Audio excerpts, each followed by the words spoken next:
সবাইকে সাদর আমন্ত্রণ জানিয়ে শুরু করছি বেলা শেষের নতুন একটি পর্ব। আমি ত্রয়ী আছি আপনাদের সঙ্গে এবং সঙ্গে আছেন আমাদের আজকের অতিথি।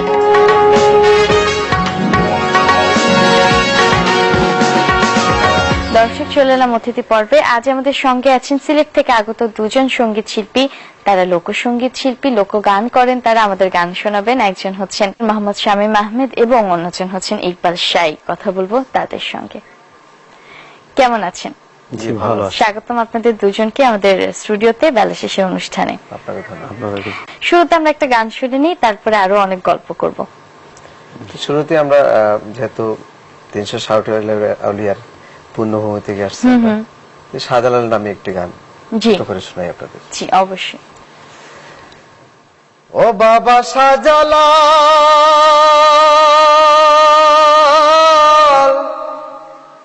ও বাবা জালাল,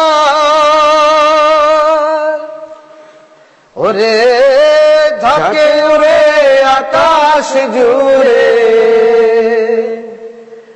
ঝাঁকে উড়ে আকাশ জুড়ে, দেখতে কি সুন্দর জালালি, দেখতে কি সুন্দর জালালে, জালালি কই তোর জালালে, জালালি কই তোর। দেখতে কি সুন্দর জালালে, জালালি কই তোর। আমরা বলছিলাম যে পূর্ণভূমি সিলেট, 307 আউলিয়ার সিলেট, অসংখ্য বাউল কবি এবং চমৎকার চমৎকার গান আছে তাদের। সিলেটের থেকে যাদের আমরা সিলেটের মানুষ বলে থাকি, সিলেটের বিখ্যাত মানুষগুলো তারা। শামীম আহমেদ, আপনার কাছে শুরুতে জানতে চাই শাহ আব্দুল করিম সম্পর্কে। তিনিও কিন্তু সিলেট থেকেই। আপনারা জানেন শাহ আব্দুল করিম, আমি ছোট্ট করে বলছি, অবশ্যই উনি 21 পদক পেয়েছেন এবং ওনার মানে অসংখ্য জনপ্রিয় গান রয়েছে। বাংলাদেশের এমন কোন শিল্পী নেই যে শাহ আব্দুল করিমের গান মানে গায়নি বা উপস্থাপন করে নাই ওনার সম্বন্ধে নিয়ে, এবং সব চ্যানেলগুলো। এবং উনি অতি সাধারণ একজন মানুষ ছিলেন, তার জীবনযাত্রা সাধারণ ছিল, কিন্তু গানগুলো ছিল অসাধারণ। ওনার অনেক অসংখ্য গান রয়েছে।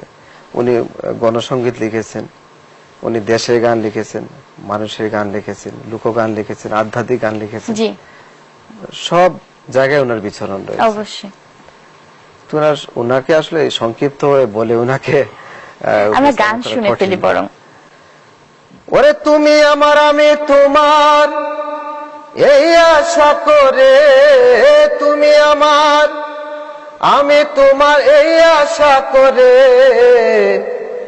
তোমারে পুষিলাম কত আদরে,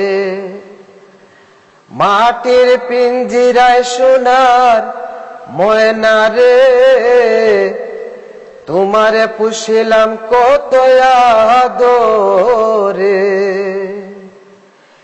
তুমি আমার আমি তোমার এই আশা করে, তুমি আমার আমি তোমার এই আশা করে, তোমারে পুষিলাম কত আদরে, মাটির পিঞ্জিরায় সোনার ময়না রে, তোমারে পুষিলাম কত আদরে।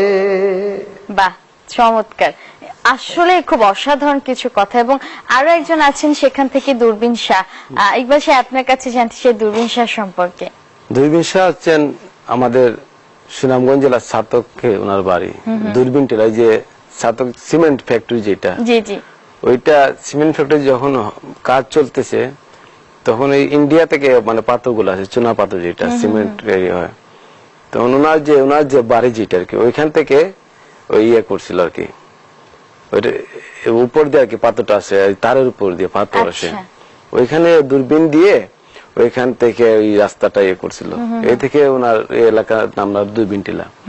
আপনারা গান সম্বন্ধে বলতে গেলে তো মানে উনি এত জ্ঞানী ছিলেন আর কি, এটা বলে বুঝাতে পারবো না। ওনাকে উনি যখন লন্ডন গেছিলেন 1975 সালে মনে হয় গিয়েছিলেন শাহ আব্দুল করিম আর উনি, তখন উনি যে গান সম্বন্ধে ওনার যে জ্ঞান ছিল বা আধ্যাত্মিক জ্ঞান ছিল, তখন এখানে লন্ডনের যে কাউন্সিল আছে ওখানে, ওরা ওনার গান শোনাকে ওনাকে জ্ঞানের সাগর উপাধি দিয়েছিল। আচ্ছা আচ্ছা, ইংল্যান্ডে। তো তার তো অনেক বিখ্যাত বিখ্যাত ওনার- গান আছে, তো আপনার কণ্ঠে এখন কোন গানটি শুনবো? ওনার একটি গান আমি করবো, এটা দেহাত্ম গান। আচ্ছা, আরে টেকনিক্যাল হেডমেস্তরি আপনি হলেন ফিটার, অটোমেটিক কোলের মেশিনে দেহ সবার।